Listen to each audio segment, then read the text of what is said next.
చాలా మంచి స్టైలిష్లో ఉన్న మంచి నెక్ పీస్ అండి. చాలా బాగుందన్నమాట. సీజెడ్ క్వాలిటీ, అలాగే high quality and gold plated అండి. చాలా మంచి క్వాలిటీ అనమాట. ఇది వచ్చి మీకు మళ్ళీ ఒకవేళ మీరు ఎంత రఫ్ అండ్ టఫ్గా యూస్ చేసినా నెక్స్ట్ కలర్ అనేది పడుతుంది అనమాట. నియర్లీ మీరు జాగ్రత్తగా యూస్ చేస్తే ఈఎస్ఏ వస్తుందండి. చూసారు కదా ఫినిషింగ్ అనేది చాలా బాగుంది. మీకు చైన్ వైజ్గా చూపిస్తున్నాను చూడండి ఎంత బాగుందో ఫినిషింగ్ అనేది.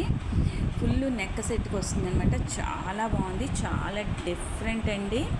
ఒకసారి నెక్ కూడా పెట్టి నేను చూపిస్తాను చూడండి. చూసారా నెక్కి పెట్టుకుంటే ఎంత నిండుగా ఉందో. ఇక్కడ లైటింగ్ పడిపోతుందండి. అసలు చాలా బాగుందన్నమాట. చూసారు కదండి నెక్కి ఎంత బాగుందో. చాలా నిండుగా ఉంది కదా అండి. చాలా చాలా బాగుంది కదా.